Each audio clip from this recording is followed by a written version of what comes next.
3 years down the line is about as much as what I can hope for at the moment.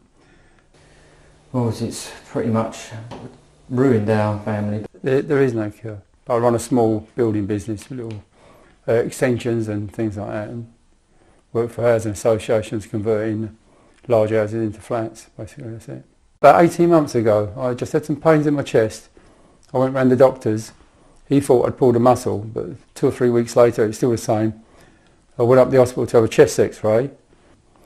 They popped me up to guys. I was in hospital for 3 days. They take a little sample from inside your lung. Went back and he said, "You've got mesothelioma." I said, "What's that?" He said, "It's lung cancer that forms in between the line of your lung."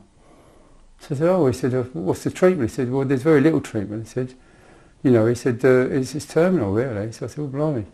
Well, if I'd have known about it when I was a teenager, when I first used asbestos, it's only a small time, it's only maybe once or twice a year, obviously I would have put a mask on, or I would have refused to use it. But I knew nothing about it then, nothing at all.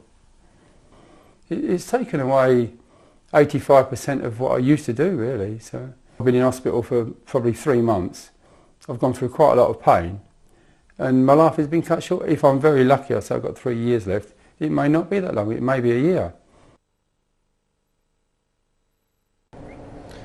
Well, mesothelioma is, for many people, a hard word to say, and it's a disease that many people have never heard of, but it doesn't mean it's not a major healthcare problem.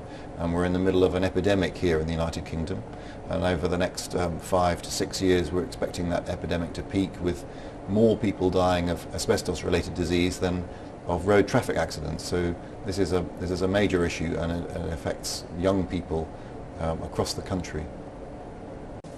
So the asbestos fibre, and it's a mineral which comes out of the ground as a fibre, is very tiny, and that is the trouble.